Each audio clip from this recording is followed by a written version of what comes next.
आपको बताएं, Pakistan airports authority और एएसएफ के दरमियान तनाज़ा शुरू। तनाज़ा एयरपोर्ट्स पर वीआईपी लेन के कंट्रोल के मामले पर शुरू हुआ। एएसएफ ने वीआईपी लेन 2 का चार्ज संभाल लिया। मरासला जारी। तर्जुमान के मुताबिक एयरपोर्ट अथॉरिटी को वजारत दिफा की तरफ से कोई मरासला नहीं मिला। एएसएफ ज़बरदस्ती वीआईपी लेन का कंट्रोल चाहती है। तफसीलात जान लेते हैं मोहम्मद अली से। जी अली, बताइएगा ये क्या मामला है? जी, लाहौर एयरपोर्ट पे वाक़या हुआ था कि सिविल एविएशन की जानिब से एएसएफ की कुछ गाड़ियों को लेन 2 अलाउ नहीं की गई, जिसकी बिना पर ये तनाज़ा खड़ा हुआ और पूरे मुल्क की एयरपोर्ट्स के लेन 2 के हवाले से एएसएफ ने कंट्रोल संभाल लिया और एक मुरासा जो है वो जारी किया गया, जिस पर सिविल एविएशन अथॉरिटीज को मानने को तैयार नहीं। उनका ये कहना है कि जब तक वजारत दिफा इस हवाले से कोई मुरासा जारी नहीं करता, उस वक्त तक वो किसी भी सूरत लेन 2 का इख्तियार एएसएफ को नहीं देंगे। लाहौर एयरपोर्ट में मुल्क के तमाम एयरपोर्ट से लेन 2 के पर तैनात सिविल एविएशन के हमले को एएसएफ ने हटा दिया। इस सारे मामले के अंदर जो तनाज़ा वो शिद्दत इख्तियार कर दिया और इसका ताहाल फैसला नहीं हो सका। सिर्फ वो गाड़ियां लेन 2 में लग रही हैं जिनको अलाउ एएसएफ कर रहे हैं। सिविल एविएशन अफसरान और उनके समेत भेजे जाने वाली किसी फरिश्त की गाड़ी को इजाजत नहीं दी जा रही। इस हवाले से तर्जुमान का ये कहना है सिविल एविएशन का कि जब तक वजारत दिफा उस पर नोटिफिकेशन जारी नहीं करता और बाकायदा तौर पर सिविल एविएशन को आगाह नहीं किया जाता, उस वक्त तक एएसएफ इसका इख्तियार नहीं रखती। जबकि माजी में तमाम सालों तक आज तक जब तक तमाम एयरपोर्ट पाकिस्तान के फंक्शनल हैं, उस वक्त तक सिर्फ सिविल एविएशन एयरपोर्ट मैनेजर इसके इख्तियार इस्तेमाल करता था। चाहे लाहौर, कराची, इस्लामाबाद, सियालकोट, फैसलाबाद, मुल्तान, भावलपुर, पेशावर, तमाम एयरपोर्ट पर इख्तियार जो होते हैं वो सिविल एविएशन के पास है। तनाज़ा लाहौर से शुरू हुआ और पूरे मुल्क में फैलता हुआ अभी शिद्दत इख्तियार कर गया। जी ठीक है मोहम्मद अली, आपका शुक्रिया। मौसम के हवाले से बात करें तो आपको बताएं कि इस शहर में एक बार फिर बादल बरसे और खुलकर बरसे। सूबाई दारुल हुकूमत में बारिश ने जल थल एक कर दिया। बादल जुमेरात की सुबह एक बार फिर अपने जलवे दिखाएंगे। मौसम का हवाल जानते हैं सुहेल कैसर से। जी सुहेल। देखें, जब 21 और 22 तारीख को बारिश न बरसी तो अहबाब को गिला तो काफ़ी रहा कि जनाब हमें तो बताया गया था कि बारिशें बरसाने वाला एक बड़ा मजबूत सिस्टम लाहौर में प्रिवेल कर गया है और 21 और 21 तारीख से बारिशों का आगाज़ हो जाएगा। तो हमने उनसे कहा कि थोड़ा सा वेट कर लें, मतलब बारिशों का भी अपना मूड होता है, बादलों का अपना मिजाज होता है। कि आज सुबह के औकात में लाहौर में बारिश बरसी और बहुत खुल कर बरसी। अगर एवरेज बारिश की बात की जाए तो 81.6 मिलीमीटर बारिश लाहौर में रिकॉर्ड की गई और ये अच्छी मिकदार में बारिश इसको कहा जा सकता है। सबसे ज़्यादा 116 मिलीमीटर ताजपुरा के इलाके में रिकॉर्ड की गई। गुलबर्ग में तकरीबन 100 मिलीमीटर तक बारिश बरस गई और शहर के जो मुतअद्दिद दीगर इलाके हैं या यूँ कह लें कि बेशतर इलाके जो हैं या वहाँ पर भी अच्छी मिकदार में बारिश रिकॉर्ड की गई और नतीजा ये निकला कि लाहौर में जलथल एक मरतबा फिर एक हो गया। लेकिन इस बात की दाद देनी पड़ेगी कि मुतअद्दिद नशीबी इलाकों से बहुत जल्दी पानी के अखराज को मुमकिन बना दिया गया और ये अच्छी सूरत हाल इसको करार दिया जा सकता है, वरना माजी में हालात काफ़ी दिगरगूं रहते थे तेज़ बारिश होने के बाद। ये तो रहा जो वक्त गुजर गया उसका थोड़ा सा अहवाल। तो जो आने वाला वक्त है उसके बारे में भी मैं आपको बता दूं कि महकमा मौसमियात की तरफ से ये बताया गया है कि अभी आप ये मत समझिएगा कि बादलों का दमखम जो है वो ख़त्म हो गया है, बस ऐसे ही ज़रा आराम करने के लिए इधर उधर गए हैं सुस्ताने के लिए।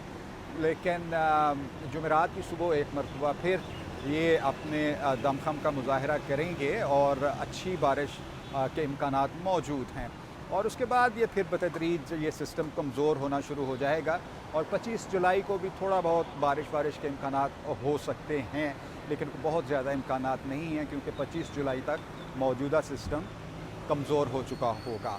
अलबत्ता दूसरी तरफ ये भी बताया गया है कि जो दरियाओं के बालाई इलाके हैं वहाँ पर बारिशें हो भी रही हैं और मज़ीद मूसलाधार बारिशों का इम्कान है।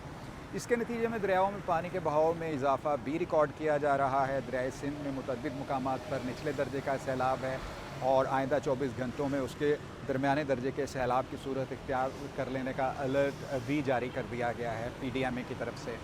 और ये भी बताया गया है कि जनाब जो मुतल्लका अज़ला के कमिश्नर्स और डिप्टी कमिश्नर्स हैं उनको मरासला जारी कर दिया गया है कि वो अपने तमाम इंतज़ामात मुकम्मल रखें कि अगर सैलाब की वजह से कोई नाखुशगवार सूरत हाल पैदा होती है तो उससे बर वक्त निपटा जा सके। اور باقی جو دریا ہیں خصوصاً مغربی دریا جہلم اور چناب وہاں پر ابھی تک پانی کا بہاؤ معمول کے مطابق ہے. ستلج راوی تو خیر اب اس بحث میں ہی نہیں آتے، لیکن یہ ضرور ہے کہ وہاں پر بھی پانی کے بہاؤ میں کچھ اضافہ دیکھنے کو ملا ہے. اور ایک مرتبہ پھر ہم آپ سے کہیں گے کہ اس صورتحال میں بہت محتاط رہنے کی ضرورت ہوتی ہے، خصوصاً ان احباب کو جو ندی نالوں اور دریاؤں کے ارد گرد جن کی رہائش ہے. جی ٹھیک ہے سہیل کیسر، بہت شکریہ. صوبائی ترقیاتی ورکنگ پارٹی کا اجلاس، مختلف سیکٹرز کی 7 اسکیموں کی منظوری دی گئی. 16 ارب 80 کروڑ روپے کے فنڈز کی منظوری دی گئی. اجلاس کی صدارت چیئرمین PND بورڈ ڈاکٹر نعیم رؤف نے کی. الحمرا مال روڈ لاہور اور کلچرل کمپلیکس کی اپ گریڈیشن کے لیے 2 ارب 45 کروڑ کے فنڈز منظور. پنجاب میں جنگلات کے کاموں کی میکنائزیشن کے لیے 88 کروڑ کے فنڈز منظور کیے گئے ہیں. آپ کو ایک بار پھر سے بتاتے چلیں کہ صوبائی ترقیاتی ورکنگ پارٹی کا اجلاس، مختلف سیکٹرز کی 7 اسکیموں کی منظوری دی گئی. 16 ارب 80 کروڑ روپے کے فنڈز کی منظوری دی گئی. اجلاس کی صدارت چیئرمین PND بورڈ ڈاکٹر نعیم رؤف نے کی. الحمرا مال روڈ لاہور اور کلچرل کمپلیکس کی اپ گریڈیشن کے لیے 2 ارب 45 کروڑ کے فنڈز منظور. پنجاب میں جنگلات کے کاموں کی میکنائزیشن کے لیے 88 کروڑ کے فنڈز منظور کیے گئے ہیں. صوبائی ترقیاتی ورکنگ پارٹی کا اجلاس ہوا ہے. صوبائی دارالحکومت کے مختلف علاقوں میں کرنٹ لگنے کے 2 افسوسناک واقعات. ترجمان ایدی کے مطابق کرنٹ لگنے کے باعث 2 نوجوان جاں بحق ہو گئے. ستو کتلا وابڈا ٹاؤن کا 17 سالہ موسیٰ گھر میں کام کرتے بجلی کی تاریں چھو گیا. دوسرے واقعے میں علامہ اقبال ٹاؤن کا 22 سالہ مزدور یاسر جان کی باسی ہار گیا. جاں بحق نوجوانوں کی لاشوں کو مردہ خانے منتقل کر دیا گیا ہے. تفصیلات جانتے ہیں مدثر حسین سے. جی مدثر، اس بارے بتائیے. جی بالکل، شہر میں بارش کی وجہ سے کرنٹ لگنے کے 2 واقعات پیش آئے ہیں. دونوں واقعات میں نوجوان تھے اب وہ جاں بحق ہو گئے ہیں. ستو کتلا وابڈا ٹاؤن کے علاقے میں پہلا واقعہ پیش آیا جہاں 17 سالہ نوجوان موسیٰ گھر میں کام کے دوران بجلی کی تاروں سے وہ چھو گیا اور موقع پر ہی وہ دم توڑ گیا. 17 سالہ نوجوان وہ موسیٰ گھر میں کام کر رہا تھا، بجلی کی تاریں ٹھیک کر رہا تھا کہ بارش کی وجہ سے تاروں میں وہ شارٹ سرکٹ ہوا، جس کی وجہ سے نوجوان جو تھا وہ کرنٹ لگنے سے موقع پر ہی دم توڑ گیا. دوسرا واقعہ علامہ اقبال ٹاؤن کے نصف بلاک میں پیش آیا جہاں 22 سالہ مزدور یاسر کو کام کے دوران بجلی کا شدید جھٹکا لگا جس سے اس کی وہ موت واقع ہوگی. اطلاع ملنے پر پولیس وہ موقع پر پہنچ گئی. پولیس نے دونوں لاشوں کو قبضے میں لے کر مردہ خانے منتقل کر دیا. اس وجہ سے پولیس کا کہنا ہے کہ واقعی قانونی کارروائی شروع کر دی گئی ہے. قانونی کارروائی کے بعد لاشوں کو مشترک کے حوالے کیا جائے گا. جی ٹھیک ہے مدثر حسین، بہت شکریہ. آپ کو بتائیں council on rights of persons with disabilities کا اجلاس ہوا. اجلاس کی صدارت صوبائی وزیر سوشل ویلفیئر اور بات و مال سہیل شوکت بٹ نے کی. اجلاس میں معذور افراد کی فلاح و بہبود اور شمولیت پر اہم فیصلے کیے گئے. معذور افراد کے لیے 3% ملازمت کوٹا پر عمل درآمد کے طریقہ کار پر غور کیا گیا. سہیل شوکت بٹ کا کہنا تھا معذور افراد کو باوقار خود مختاری زندگی کی فراہمی حکومت کی اولین ترجیح ہے. آپ کو بتا رہے ہیں council on rights of persons with disabilities کا اجلاس ہوا ہے.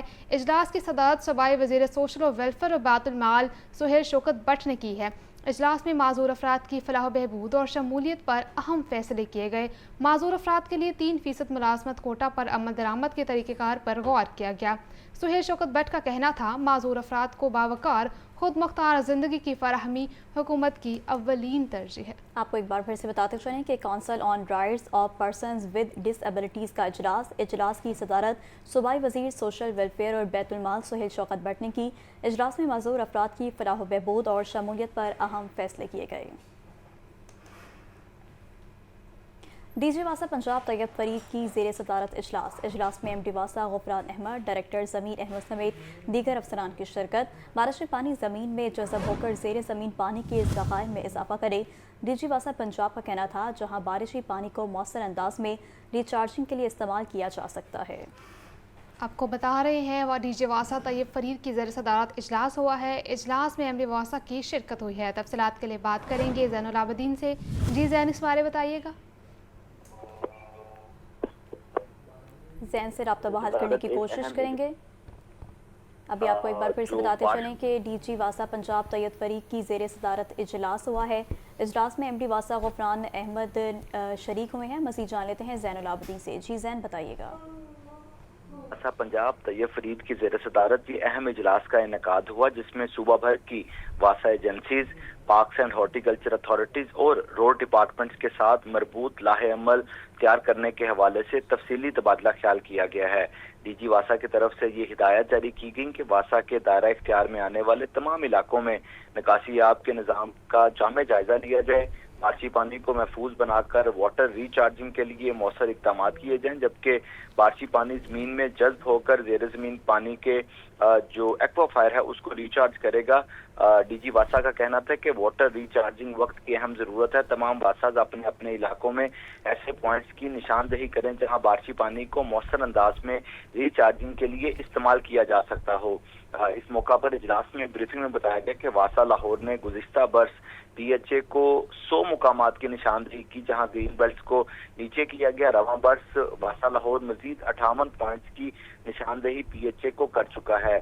इस मौका पर डीजी वासा का कहना था कि तमाम वासाज अपने इलाकों में वाटर रिचार्जिंग पॉइंट्स की निशानदेही जल्द अज जल्द मुकम्मल करें, ग्रीन बेल्ट को बारिशी पानी के लिए काबिल इस्तेमाल बनाया जाए, जबकि PHS और रोड डिपार्टमेंट्स के साथ मिलकर कोऑर्डिनेशन के साथ मुस्तकबिल की जो मनसूबाबंदी है वो भी की जाए।